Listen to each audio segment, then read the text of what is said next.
courtesy, and I'm going to be brief. Mr. President, my views on this issue can be summed up in a tweet that I sent on Saturday. I was home having town meetings, go to every county every year, and I had just wrapped up in Astoria, and I was on my way to Tillamook.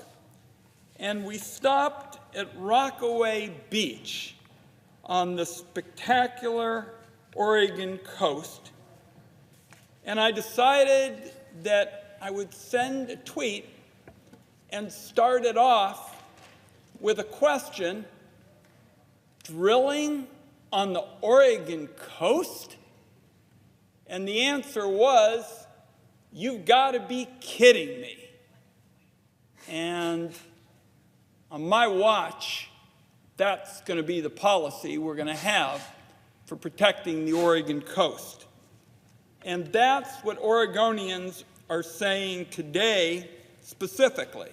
In fact, Oregonians are lining up to make their opposition known by protesting this proposal outside a meeting today by the Bureau of Ocean Energy Management in Salem.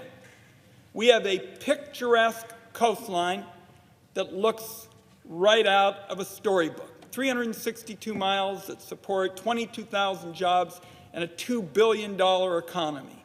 Tourism, fishing, recreation, all dependent on a healthy Pacific Ocean. Our coast is entirely publicly owned, and it's been protected from oil and gas drilling for decades. That's in large part because we learned the harsh lessons of the past. In 1999, the freighter New Carissa ran aground off the coast of Coos Bay. The ship split apart, spilling tens of thousands of gallons of oil and diesel that covered our beaches in oil and tar balls. Some of that toxic mess remained on our beaches for almost a decade, costing tens of millions of dollars to clean up. Now, the thousands of fishermen, recreation business owners, and guides shouldn't have to go to bed at night hoping there's not a spill or an explosion and risk their livelihoods on the goodwill of oil and gas executives. To make matters even more ominous, just days before announcing his intention to open up our entire coastline to oil and gas drilling, Secretary Zinke reversed basic safety standards for workers that were adopted after the Deepwater Horizon disaster. So what you got here is a double whammy. First, gut safety standards for oil and gas workers on offshore rigs. That's right, gut them. Gut the safety standards for oil and gas workers. Second, increase the probability these workers are going to be put in danger in the first place.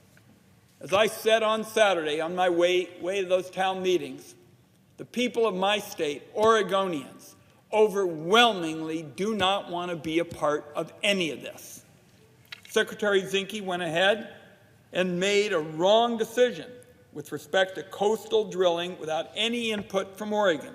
Our commercial and recreational fisheries industry, hardworking families that depend on healthy fishing stocks, had no seat at the table. In fact, an entire West Coast industry was left out of whatever discussions happened between the oil executives and the Trump officials in the back room of the Interior Department.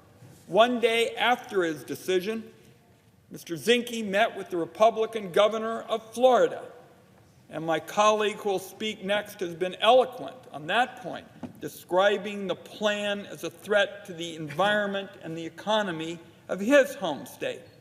Now, that was enough for Secretary Zinke to let Florida off the hook, but there's been an outcry of opposition from the governors of 15 coastal states, including mine.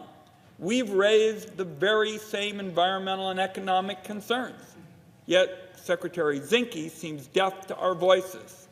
I guess the only voice that is really relevant is that of a Republican governor.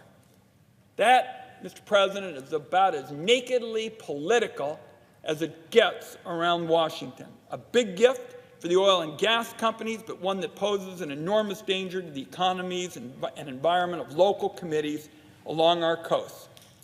Finally, the decision doesn't make sense in terms of energy policy. Our country is more energy secure now than ever. The International Energy Agency reports that within 10 years, the United States will move from being a net importer of oil to a net exporter. So this scheme of Secretary Zinke to expand offshore drilling is going to benefit, let's acknowledge that, a handful of big oil interests, and then leave hardworking fishing families and coastal business owners to pick up the bill. That is not how we do things on our West Coast. The lasting economic uncertainty and ultimate environmental degradation is not worth it. And today, on behalf of the people of Oregon, I urge Secretary Zinke to rescind his proposal. With that, I yield the floor, and I thank my colleague from Florida for his courtesy.